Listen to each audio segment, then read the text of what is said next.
Bismillahirrahmanirrahim. Assalamualaikum warahmatullahi wabarakatuh. Selamat petang kepada semua rakan serta follower di page FTR Bidadari Solution.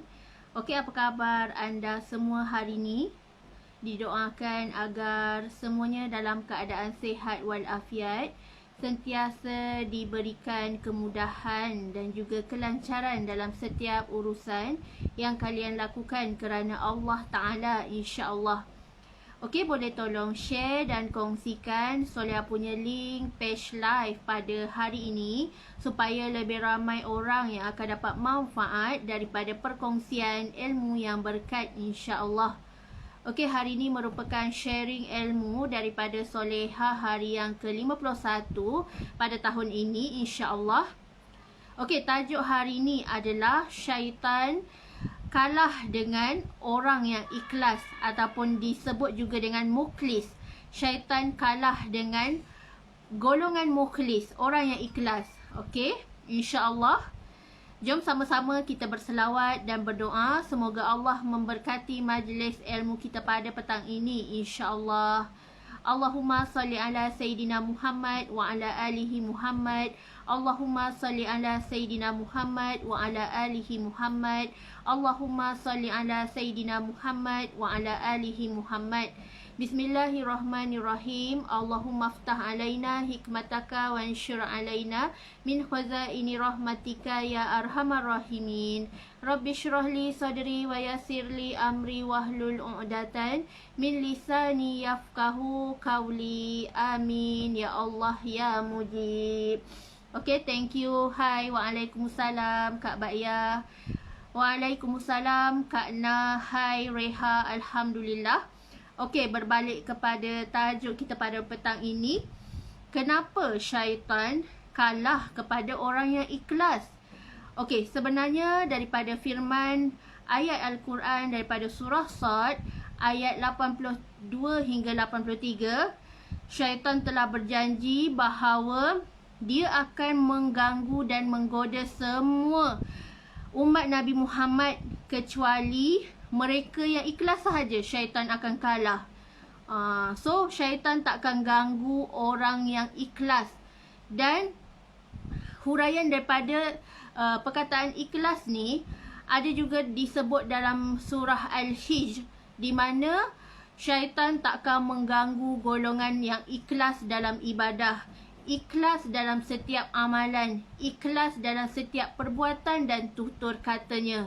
So pada hari ini, kalau kita sering diganggu, kita sering hilang fokus, kita cek balik hati kita. Adakah aku beribadah selama ni? Adakah aku menjaga amalan aku selama ni?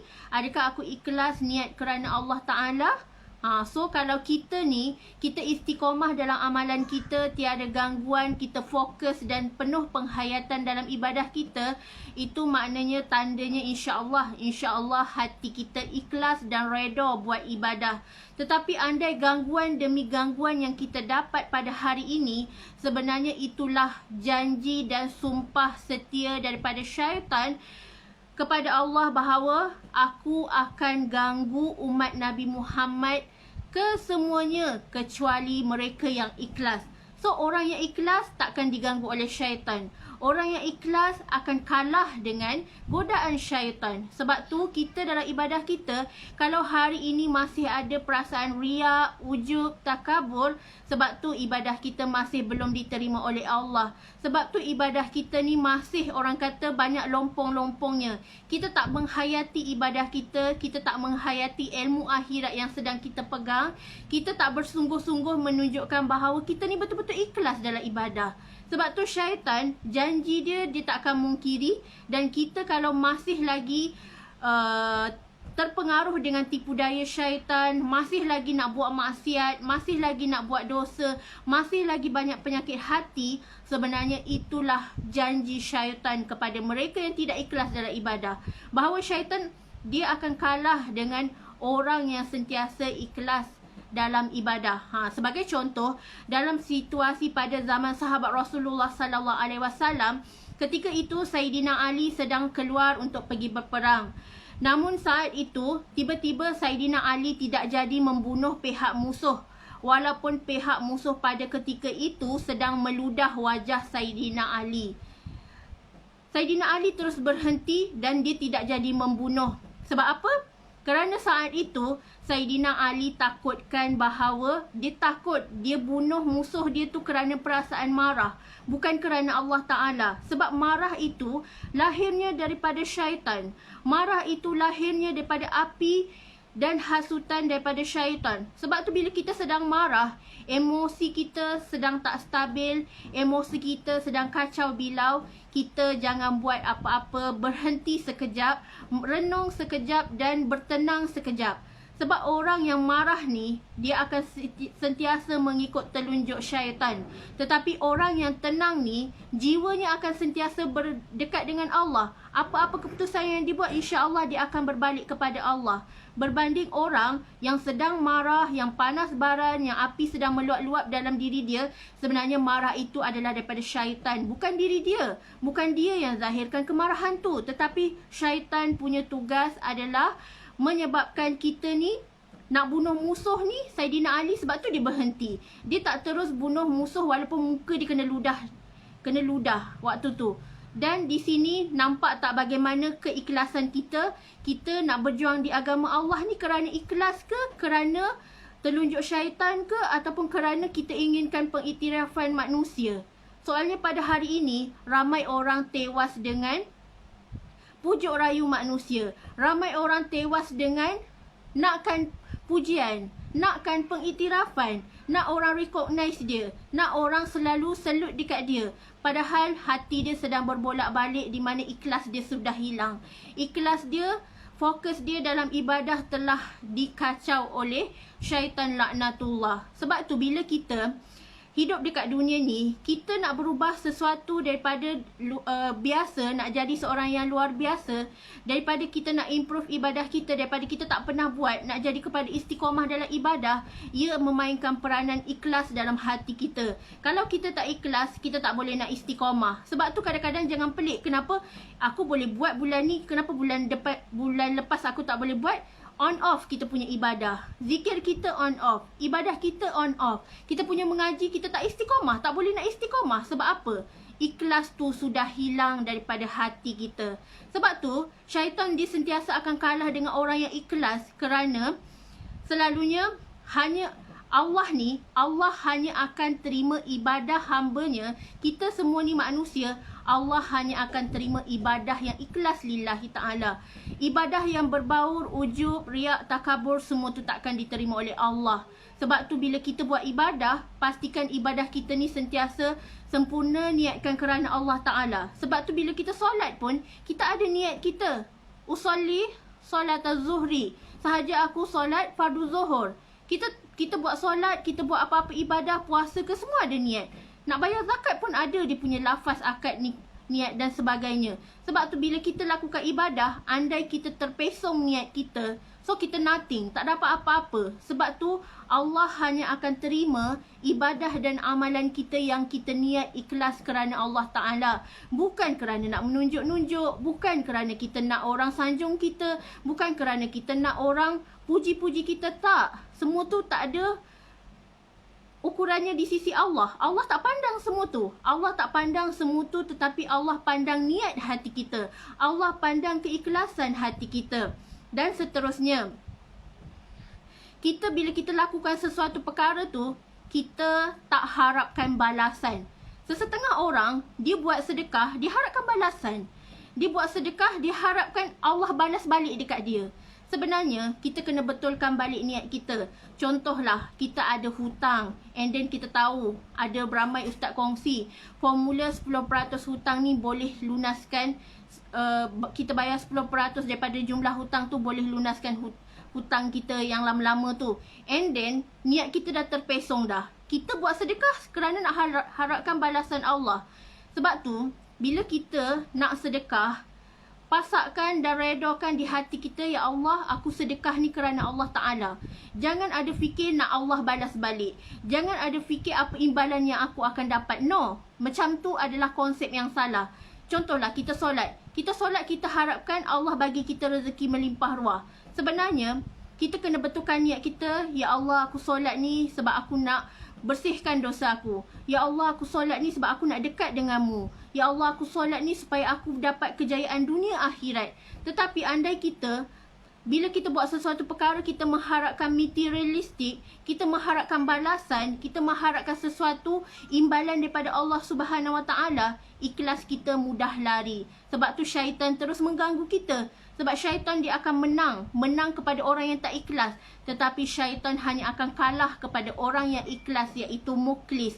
Sebab tu ikhlas ni, kita tak boleh nak tahu orang tu ikhlas ke tidak. Sebab ikhlas ni urusan Allah Subhanahu Wa Taala.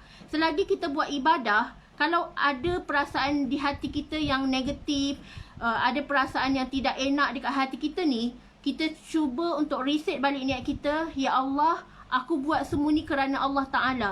Ya Allah, aku lakukan semua ni hanya untuk mendapatkan keredaan-Mu, Ya Allah.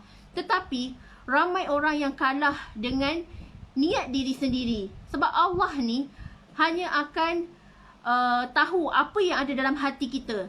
Manusia tak akan tahu apa niat hati kita. Contohlah, Soleh kata, Soleh nak sharing ilmu ni. Anda semua tak boleh nak cakap Soleh sharing ilmu ni sebab nak menunjuk-nunjuk. Sebab niat di hati Solehah ketika ini, saat ini, hanya Allah Subhanahu Wa Taala sahaja yang tahu. Anda tak boleh nak judge Solehah sharing ilmu ni semata-mata niat kerana Allah Ta'ala. Anda tak boleh nak judge Solehah sharing ilmu ni sebabnya Solehah nak populariti. No. Tetapi niat di hati ni, sekarang ni, hanya Allah Subhanahu Wa Taala yang tahu apa yang ada dalam hati kita. Sebab tu orang kata, jangan kita duk bersangka-sangka dengan orang. Jangan su'uzon, tetapi bersangka baik dengan Allah. Sebab tu bila kita buat ibadah ni pun, kita tak boleh nak cakap, dia ni riak menunjuk-nunjuk pergi masjid awal. So kita tak boleh nak judge orang. Kita tak boleh nak nilaikan orang sekian-sekian. Sebab nilaian hati manusia, apa yang ada dalam hati manusia, hanya Allah Subhanahu Wa Taala sahaja yang tahu. Sebab tu kalau kita salah niat kita, sebab tu rezeki susah nak masuk dalam kehidupan kita. Sebab niat tu adalah penentu rezeki kita. Kalau kita niat nak menunjuk-nunjuk, adakah kita expect akan Allah bagi kita berdasarkan niat kita yang nak menunjuk-nunjuk negatif tu? Allah bagi berdasarkan apa yang kita niatkan. Contoh, kita niat, aku sharing ilmu ni adalah kerana aku nak sebarkan dakwah. Aku sharing ilmu ni sebab aku nak beri manfaat dan nak jadi saham akhirat. So, kita akan dapat pahala tu. Sebab Allah dah tahu dah. Niat itu adalah penentu rezeki kita. Dan kita boleh tengok tanda-tanda orang yang sentiasa diberkati, orang yang sentiasa disayangi Allah, ada tanda-tanda dia. Ada tanda-tanda yang kita akan nampak bagaimana kehidupan mereka yang selalu dekat dengan Allah. Wajahnya bercahaya-cahaya, hidupnya sentiasa berkat, keluarganya bahagia, dia sentiasa tenang menghadapi ujian, insya-Allah. So dekat sini kita sendiri dah nampak dah bagaimana Allah sendiri yang menilai, tahu tahap keikhlasan hati seorang manusia itu. Okey, dan seterusnya, bila mana kita cakap kita ikhlas, tetapi adakah kita sanggup untuk berkorban susah payah? Adakah kita selalu bersama Allah di saat susah dan senang? Kita cek balik diri kita. Contohlah, saat ini kita sedang hidup senang lenang. Allah bagi kita macam-macam rezeki, tetapi kita jauh daripada Allah Subhanahu Wa Taala. So adakah ini ikhlas? And then bila kita susah, Allah titipkan kita ujian, Allah berikan kita ujian bertimpa-timpa, barulah kita nak cari Allah. So adakah ini ikhlas? Sebab tu bila kita ada ujian, saat kita susah, saat kita senang, jangan kita jauh daripada Allah Subhanahu Wa Taala. Jangan kita jadi orang yang pentingkan diri. Sebab tu saat kita ada banyak, saat kita ada sedikit, kita bersyukur dahulu. Sebab bila kita bersyukur, insya-Allah Allah akan lindungi kehidupan kita, Allah akan selamatkan kehidupan kita dunia dan akhirat. Dan bila kita sanggup bersusah payah demi agama, contoh kita sanggup untuk pergi ke majlis ilmu, kita sanggup untuk pergi ke surau walaupun susah, walaupun tak ada kenderaan, kita sanggup berjalan kaki. So itu adalah antara contoh-contoh pengorbanan jiwa kita nak dapatkan ilmu akhirat. Contoh kita, data dah habis ni, tapi aku nak dengar majlis ilmu ni. So kita pun berkorban. Kita berkorban cari duit yang halal, and then kita top up internet. Nak tengok majlis ilmu, nak tengok sharing live Solehah. So dekat sini, bahawa kita ni, kadang-kadang kita nak dapatkan sesuatu tu, kita perlu berusaha. Sebab kita kena faham konsep manjad dan wajada. Barang siapa yang berusaha, sudah pasti Allah akan memberi kepada dia. Sebab tu, selagi kita belum berusaha all out, kalau kita nakkan sesuatu tu, kita kena berusaha, kita kena bertawakal. Selepas kita berusaha, andai kita tak dapat, sudah pasti Allah tahu apa yang terbaik buat diri kita. Jangan kita kecewa, jangan kita sedih. Sebab kadang-kadang Allah tahu apa yang terbaik. Aku tak nak bagi dia sebab sebenarnya ada perancangan Allah yang lebih baik di kemudian hari. Sebab tu bila kita diuji dengan macam-macam, sebenarnya kita kena renung diri kita dulu. Jangan kita tuding jari dekat orang. Sebab kadang-kadang Allah nak tegur kita. Macam Solehah, walaupun diuji dengan macam-macam, Solehah cuba untuk muhasabah diri, cuba untuk bertenang, renung balik diri. Mungkin aku ada buat salah dalam tak sedar. Mungkin aku ada khilaf yang Allah nak cuci dosa aku, kafarah dosa yang lalu. So kita, bila diuji dengan ujian, walaupun sedih menangis, yes, boleh menangis sekejap untuk berikan kita ketenangan hati. Tetapi selepas itu bangkit dan reda lah. Reda dengan setiap ujian Allah, insya-Allah Allah akan ganti dengan pelangi yang indah selepas ini. Sebab tu, bila kita diuji, kita still duduk dalam circle positif. Ada yang support, ada yang bagi kata-kata semangat, ada yang tak biarkan kita down, ada yang sentiasa mendoakan dan menyokong kita. Sebab itu, itulah sahabat syurga dunia akhirat yang sentiasa mengambil berat, yang sentiasa menyayangi kita apa adanya, insya-Allah. Bukannya biarkan kita terkapai-kapai, tetapi akan segera tarik tangan kita untuk segera bangkit dan move on. Kerana perjuangan hidup ini masih belum selesai. Di dunia ini hanyalah persinggahan dan di akhirat kelak adalah tempat tinggal kita yang abadi. Sebab tu selalulah kita merenung diri, muhasabah diri, jangan terus meratapi, tetapi bangkitlah dan redalah. InsyaAllah setiap perancangan Allah tu sudah pasti ada hikmahnya, insyaAllah. Teruskan bersabar, teruskan reda, insyaAllah bangkit luar biasa. Sebab ramai orang perlukan kita dan ramai lagi yang perlu kita bantu di masa akan datang. Tersasul-sasul kan. Dan poin yang terakhir yang Solehah nak share dengan anda, bila kita nak tahu keikhlasan hati kita adalah bila mana kita istiqamah dalam ibadah kita. InsyaAllah kalau kita jaga zikir kita, mengaji kita setiap hari, insyaAllah syaitan akan jauh daripada kehidupan kita. Dan kita sekarang ni sedang belajar untuk tarbiyah diri kita sebenarnya. Kita cuba untuk melawan segala hawa nafsu, segala anasir-anasir luar yang mengganggu dengan cara turn back to Allah. Banyakkan amalan sunnah, banyakkan sedekah, banyakkan zakat, banyakkan jaga solat kita, insya-Allah solat di awal waktu, dan insya-Allah Allah akan permudahkan kehidupan kita seluruhnya. Okey? So, selamat beramal dan sama-sama muhasabah diri. Sebab kita manusia ni tak sempurna. Tiada siapa pun yang sempurna. Tetapi kita berpesan-pesan ke arah kebaikan dan saling bermuhasabah diri untuk menegur diri kita khususnya. Okey? Semoga bermanfaat. Solehah minta maaf anda ada salah silap daripada diri Solehah. InsyaAllah kita semua adalah umat pilihan dan kita adalah da'i dan penyebar agama Islam, insyaAllah. Okey?